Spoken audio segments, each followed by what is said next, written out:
Okay, folks, we need the height of our trapezoid. The formula for the area is 1/2. The base is added together, so it's 8. And then down here it's 15, right? Adding these two guys together gives us 15. So I'm going to go 1/2 8 plus 15, but I need that height. And I've got a 6 something 10 triangle. Well, I reduce the 6 and the 10, and I'm down to a 3 and a 5, right? So if I divide that one by 2, that one by 2, I'm down to 3 and 5. So this middle one must be 8. So the height is 8. So I put 8 over here, and then I just do the rest of it. Okay, so the arithmetic. So we get 23 here. 8 half of 8 is 4. 4 times 23, I think, is going to be 92. I think that one comes out to be 92 square inches. I hope. Here, let me just check real quick. That's 12, 1, 8, 92. Yep. All right, so the next one is a vocabulary question. What is the vocabulary of a regular polygon? Center point is Z, right? That's the center point. The radius is ZR. ZR. And we should have a bar over the top, but I notice they don't have the notation. There's not an app that allows us to type the little bar in on the top. And then the apothem segment would be ZQ. Z to Q. Oh, and by the way, ZR is not the only radius, right? You could have ZY, ZX, ZW, but I noticed they were counting people wrong, I think, if you put anything other than ZR and ZY. I guess they figure, I don't know if it says in here the ones that are in the drawing, that are shown in the drawing, but ZX and ZW, ZV, ZU, they're all radiuses, radii. Central angle, RZY. Make sure you're using capital letters, RZY. Points are represented by capital letters. And the measure of the central angle, well, there were 8 sides on this thing, 8 sides, and you'd have an angle, a central angle formed by the radii drawn to each one of the vertices, right? So we'd have 8 central angles. Let me put some numbers in there. 1, 2, 3, 4. This one would be angle 5, 6, 7, 8. So we take 360 divided by 8. That gives us 45 degrees. That's the central angle. All right. Number 3 is on the next page. So let's go over to number 3. And we want the area of this pentagon. This one's challenging, right? For number 3, this really threw some people for a loop. So you draw in, another radius so that we can find a central angle. So like I did back on problem 2, we're going to take 360, but this time divide by 5, 72 degrees. Now check this out. When you bisect that angle up there to draw in the apothem, okay, this is the apothem, it's going to make a right angle right there, and it's going to cut the 72 degree angle into 2 36 degree angles. So 36 right there and 36 right there. And then we would have a 54 degree angle right here. So let me put 54 right there. Why is that the case?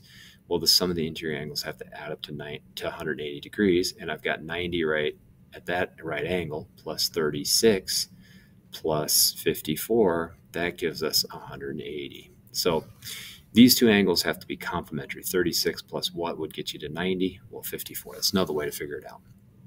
Once you have that, we need that apothem. So I'm going to use a little trigonometry. And the functions that we know are sine, cosine, and tangent. And if I have the apothem over here, and I know the radius is 10, well, I've got the opposite leg that I care about, and I know the hypotenuse, so I'm going to use sine for the apothem. I'm going to say sine of 54 is equal to the apothem all over 10. Then I multiply both sides by 10, and I get 10 times the sine of 54 is equal to the apothem. Now, to find out half of the side length I'm just going to go up to this triangle because we haven't used this triangle. That's X. Let's say I'm looking for that little piece right there. And this is still a 54-degree angle right here.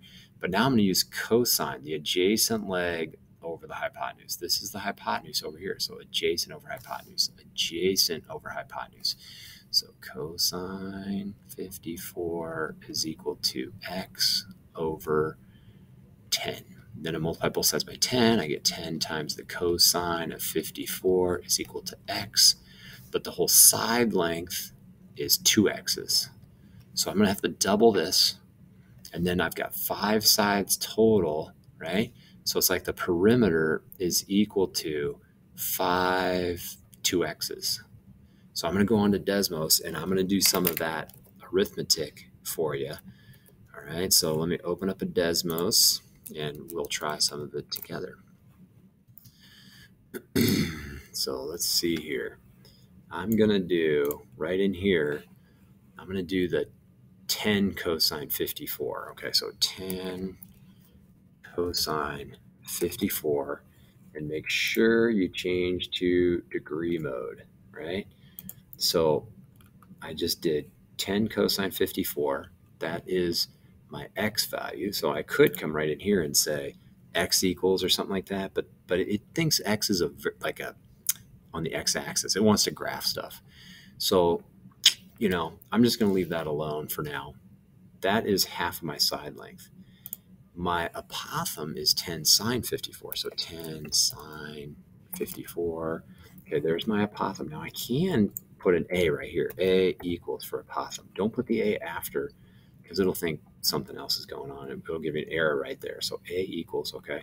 I'm going to actually come back here and I'm going to call this B. B equals, and I'm going to make a note of that in my work up here. So this is my B value, B as in boy. And so I'm going to replace that right there with 5 times 2B. So this whole side is 2B, okay? And let's come back over here. So now I've got my B value. So, now I want to do this. I want to go 1/2. Let me make this a little larger here. 1/2 apothem. Oops, the apothem's down in the denominator. 1/2 the apothem times the perimeter. Now the perimeter is not 5 of these, it's 5 times 2 of those because it takes 2 of these to get a side length. So I'm going to go 10 times B because 5 times 2 is 10, right? So let me put that down. Perimeter is equal to 10 B's. 10 of these little things right here, right? I'm calling that B. So I got 10 of those. And the formula that we're looking to use is, let me change back to, let's go to blue. The area of this figure is 1/2 the apothem times the perimeter. So here it is. Here's 1/2 apothem times the perimeter, 237.8. 237.8. Okay? Oh, that took a long time, didn't it? Now the next one, I don't think it's going to take us nearly as much time. Well, if the diameter is 18, the radius equals 9, right? But we want the area. That's why I wanted the radius, because the formula for area is pi r squared. So I'm going to take pi times 9 squared. That comes out to be 81 pi, because 9 squared is 81. You could put the 81 in front of the pi, like I did. Then you would want to come over to Desmos and go 81 pi, 254.5, because I wanted to round to the nearest tenth, so 254.5, right? Let me double check, I've got that right. 254.5, yeah, copied it in there, right? Find the area of the circle. Well, it's giving me the radius now. Well, that's 10.5, so I'm going to go 10.5 squared. And then I've got times pi. Let's say arrow to the right to get my cursor out of the exponent. 346.4. So 346.4. 346.4. I always double check. 346.4. Yep, got that one right. Okay, on to number 6. And I'm going to put that in my second video. Okay, 1 through 5 will be video number 1. Thanks for watching.